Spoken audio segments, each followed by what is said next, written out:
ओम नमः शिवाय। हर हर महादेव। दोस्तों, स्वागत आप सभी का सावन मास के महात्म्य के 30वें दिन की कथा में।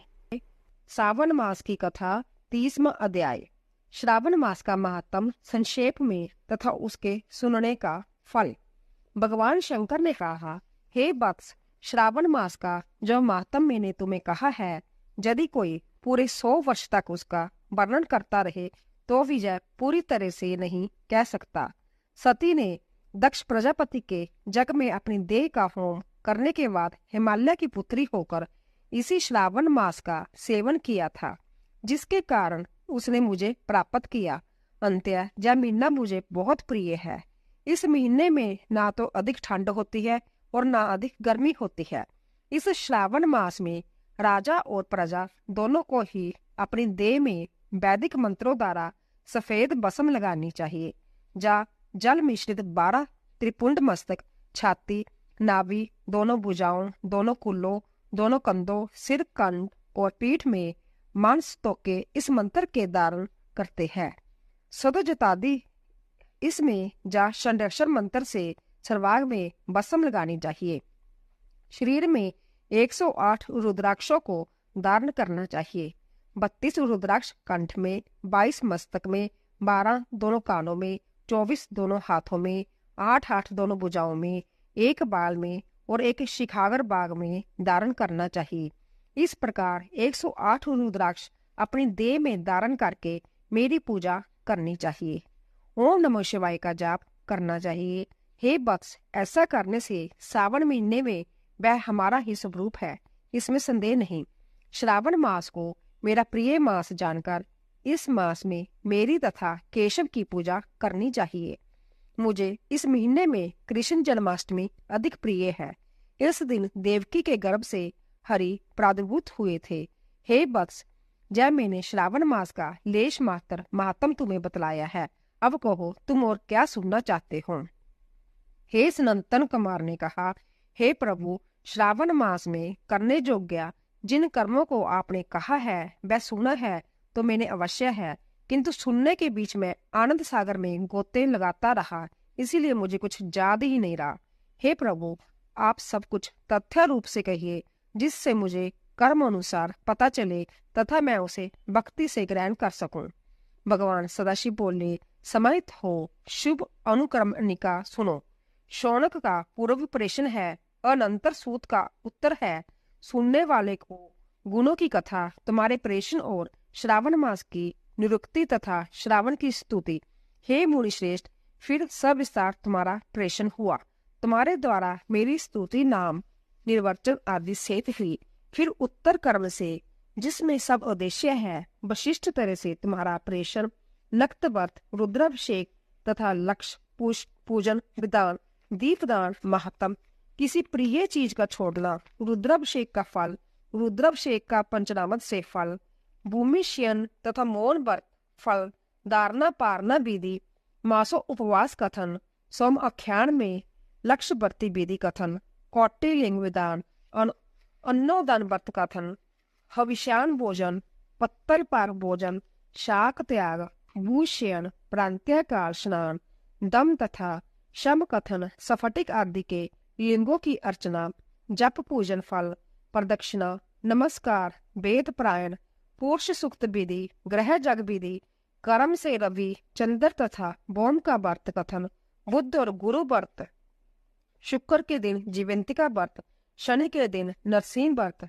शनि, हनुमान और पिप्पल व्रत कथन, रोटक व्रत तथा औदुंबर व्रत महात्म, स्वर्ण गौरी तथा दुर्गा गणपति व्रत कथन, पंचमी में नाग व्रत, छठी को सुपोदन, सप्तमी को शीलता व्रत तथा पवित्र रोपण विधि, नवमी को दुर्गा कुमारी पूजा, दशमी को आशा व्रत, एकादशी दया व्रत, द्वादशी विष्णु प्रीत्यर्थ पवित्रारोपण, त्रयोदशी को कामदेव व्रत, चतुर्दशी को शिव प्रिय अर्थ पवित्रारोपण, पूर्णिमा को उपकर्म उत्सर्ग तथा श्रावणी कर्म विधि, सर्प बलि है ग्रीव जयंती महोत्सव, सवादीप रक्षाबंधन तथा गजानन का संकट नाशन व्रत, कृष्ण जन्माष्टमी व्रत एवं कथा विधि, पिठोर व्रत, पोला, संज्ञक वृषभ व्रत, दर्भ संग्रह, नदियों का राजसवला काल, सिंह की संक्रांति में गो प्रसव होने पर अनिष्ट शांति, कर्क सी सावन में दान, श्रिक्त मास महत्तम, श्रावण एवं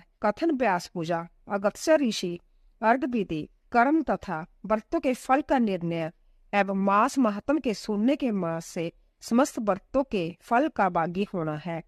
हे सनातन कुमार, तुम अपने मन में इसी कर्म को ग्रहण करो। जो प्राणी इस अध्याय को सुनता है वह पूरे मास के व्रतों का फल अनायास ही प्राप्त कर लेता है। हे विपिंदर, प्राणी इस मास के किसी एक व्रत को करने से मुझे सर्वप्रिय हो जाता है। सूत जी ने शौनकादि ऋषियों से कहा, हे ऋषिवृंद, सनातन कुमार श्रावण मास की स्तुति करके और देवादिदेव भगवान शंकर का अपने हृदय में स्मरण करते हुए उन सब ऋषियों से आज्ञा लेकर अपने आश्रम को चले गए। इस अद्भुत रहस्य को आप भी हर किसी से न कहना, जय तो आप सबको उचित पात्र जानकर ही मैंने प्रकट कर दिया है। बोल शिव शंकर भगवान की जय। 30वां अध्याय समाप्त। अध्याय श्रावण मास महत्तम संपूर्ण। तो दोस्तों, आइए शुरू करते हैं सावन पूर्णिमा व्रत कथा। प्राचीन काल की बात है। एक समृद्ध नगर में तुंगध्वज नामक एक प्रतापी राजा राज्य करता था। वह युद्ध कला में निपुण और धर्म प्रिय तो था, किंतु उसमें घोर अहंकार भी था। उसे शिकार का अत्यधिक शौक था। एक दिन वह वन में शिकार हेतु गया और दिन भर पशु पक्षियों के पीछे दौड़ते दौड़ते थक कर चूर हो गया। थकान से व्याकुल राजा एक विशाल बरगद के वृक्ष के नीचे विश्राम हेतु बैठ गया। संयोगवश वहीं पास में कुछ श्रद्धालु लोग भगवान सत्यनारायण की कथा पूजन में लीन थे। वहां का वातावरण अत्यंत शांत, भक्ति और समर्पण से ओतप्रोत था। किंतु अभिमानी राजा ना तो उन भक्तों की ओर ध्यान देता था, ना कथा सुनता था और ना ही भगवान को प्रणाम करता था। उसने प्रसाद को भी तुच्छ समझकर स्वीकार नहीं किया और वापस अपने नगर लौट आया। ज्यों ही वह नगर पहुंचा, उसे ज्ञात हुआ कि एक पड़ोसी राजा ने उसके राज्य पर आक्रमण कर दिया। उसके सैनिक बिखर गए, प्रजा आतंकित हो गई और समस्त राज्य की व्यवस्था अस्त व्यस्त हो गई। यह सब देखकर राजा का अभिमान चूर चूर हो गया। उसे तुरंत यह अनुभूति हो गई कि उसे सत्यनारायण भगवान का निरादन किया था और उसी का यह दुष्परिणाम है।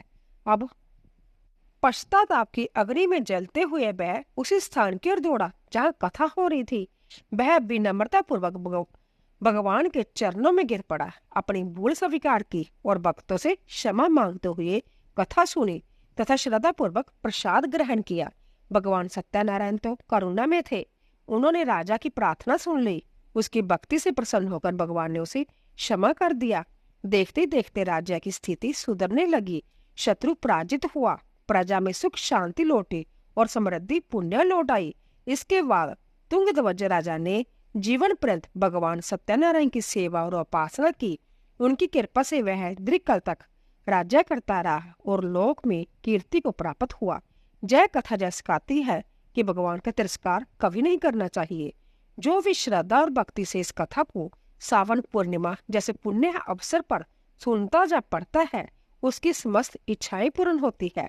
ऐसा कहा गया है कि यह व्रत वाजपेयी जल के समान पुण्यदायी होता है। बोलिए सत्यनारायण भगवान की जय।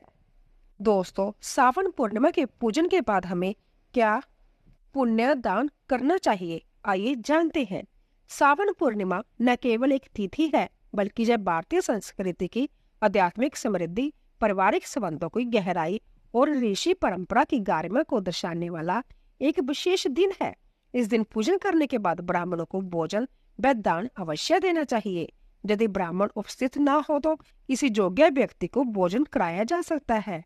यह जग सूत्र बदलने का भी दिन है, इसीलिए ब्राह्मण वर्ग उपाकर्म कर नवीन यज्ञोपवीत अर्थात जनेऊ धारण करते हैं।